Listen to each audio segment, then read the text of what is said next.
حضرت عیسیٰ علیہ السلام کے نانا کا نام حضرت عمران تھا۔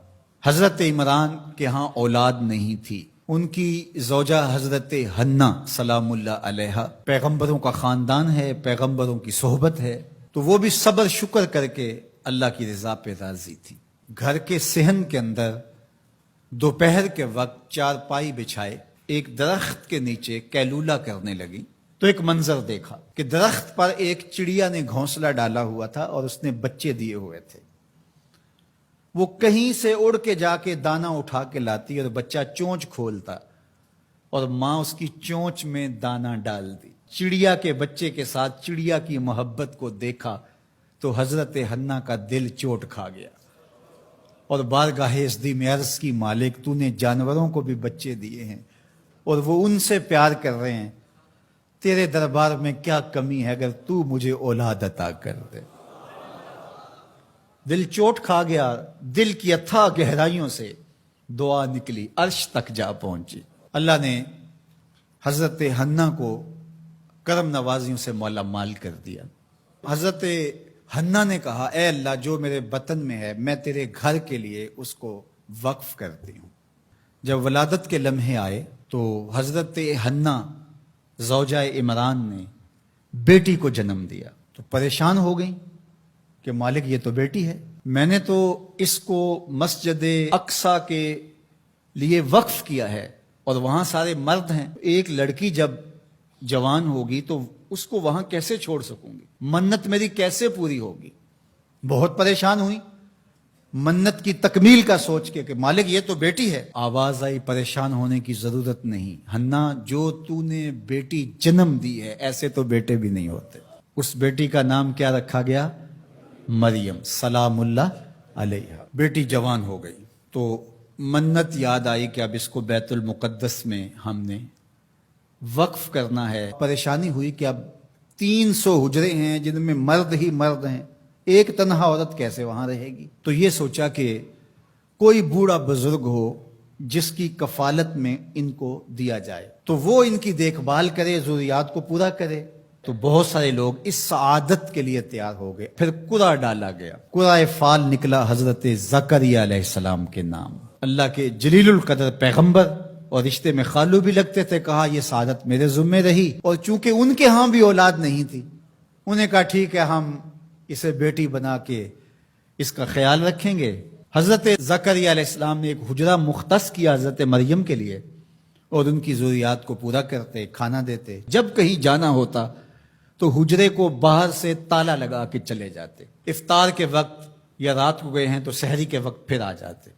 ایک دن حضرت زکریا علیہ السلام تالا لگا کے کہیں گئے کام، واپس آتے ہوئے دیر ہو گئی اور افطار کے لمحے گزر گئے، بہت پریشان ہوئے تو خیر سامان لے کے تیزی سے پہنچے اور آ کے دروازہ کھولا، وجد عندہا رزقا، تو دیکھا بے موسم پھل پڑے ہوئے ہیں۔ حیرت تو یہ تھی کہ پھل ہیں، دروازہ مقفل ہے، باہر سے کوئی اندر نہیں جا سکتا، اندر سے کوئی باہر نہیں آ سکتا، پھل کیسے آئے؟ پہلی حیرت تو یہ، پھر پھل بھی بے موسم ہے۔ قالا یا مریم انا لک ھذا، اے مریم یہ کہاں سے آئے؟ قالت ھو من عند اللہ، کہا یہ میرے اللہ کی طرف سے آئے، یہ مجھے میرے رب نے دیے ہیں۔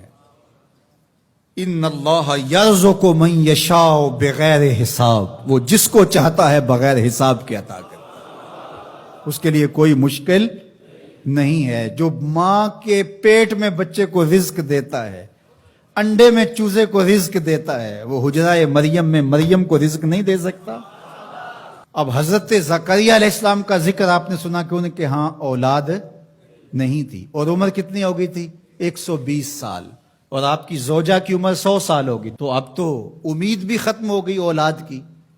لیکن جب بے موسم پھل دیکھے نا تو اندر چھپی ہوئی امید کی موہوم سی جو چنگاری تھی وہ بھڑک اٹھی، اور حضرت زکریا نے ہاتھ پھیلا لیے، ہنالک دعا زکریا رب، مالک جب تو مریم کو بے موسم پھل دے سکتا ہے، میرے شجر عمر پر اولاد کے آنے کا موسم بیت گیا ہے، لیکن مالک کیا تو مجھے بے موسمی اولاد نہیں دے سکتا؟ حضرت زکریا وہیں کھڑے ہو کے دعا مانگنے لگے. معلوم ہوا جہاں رحمتیں اترتی دکھائی دیں وہاں دعا مانگی جاتی ہے. ہم جب اللہ والوں کی قربت میں جا کے اللہ سے دعا مانگتے ہیں تو کچھ لوگ معترض ہوتے ہیں کہ اللہ تو ہر جگہ موجود ہے، یہاں کیوں مانگ رہے ہو؟ مسجد اقصی پاس ہے لیکن حجرہ مریم میں اللہ کا پیغمبر دعا مانگ رہا ہے، وہاں رحمت آنکھوں سے اترتے ہوئے دیکھی. ان رحمت اللہ قریب من المحسنین، اللہ قرآن میں فرماتا ہے میری رحمت محسنین نیکوکاروں کے نیڑے ہوتی ہے. اس لیے ہم اللہ والوں کے قریب جا کے اللہ سے مانگتے ہیں، مالک تیری رحمتیں یہاں برس رہی. ہنالک دعا زکریا ربا، وہیں کھڑے ہو کے دعا مانگنا شروع کر دی، اللہ مجھے ستھری اولاد عطا کر دے. پھر کیا ہوا کہ کہا گیا یہاں دعا کیوں مانگ رہے ہو، میرے گھر میں آؤ. کہا گیا نبی ہو کے ولیہ کے حجرے میں دعا مانگ رہے ہو، تمہیں کچھ نہیں دیا جائے گا. نہیں، سنو قرآن سنو. فنادتہ الملائکہ، فرشتے آ کے پکار کرنے لگے. کب؟ وَهُوَ قَائِمٌ يُصَلِّي فِي الْمِحْرَابِ، وہ حجرے میں کھڑے ابھی دعائیں مانگ ہی رہے تھے. فرشتوں نے آ کے ندا دی کیا؟ ان اللہ یبشرک بیحییٰ، اے زکریا تمہیں مبارک ہو، ہم تمہیں یحییٰ عطا فرمائیں گے. اولاد مانگی ہے تو یحییٰ ملے گا، لیکن اکیلی اولاد نہیں مانگی، ذریۃً طیبہ، ستھری اولاد مانگی ہے، پاک اولاد مانگی ہے. تو مصدقم بکلمۃ من اللہ وسیدا وحصورا ونبیا من الصالحین، جو بیٹا دینے والے ہیں وہ کلمت اللہ کی تصدیق کرنے والا ہوگا، سردار ہوگا، عورتوں سے الگ رہنے والا ہوگا اور پیغمبر ہوگا، صالحین سے نبی ہوگا، یہ شانوں کا مالک ہوگا. فوراً دعا قبول ہو گئی. یہ ہے کرامت سیدہ مریم کے حجرے میں بے موسم پھلوں کا ملنا اور وہاں دعاؤں کا قبول ہونا.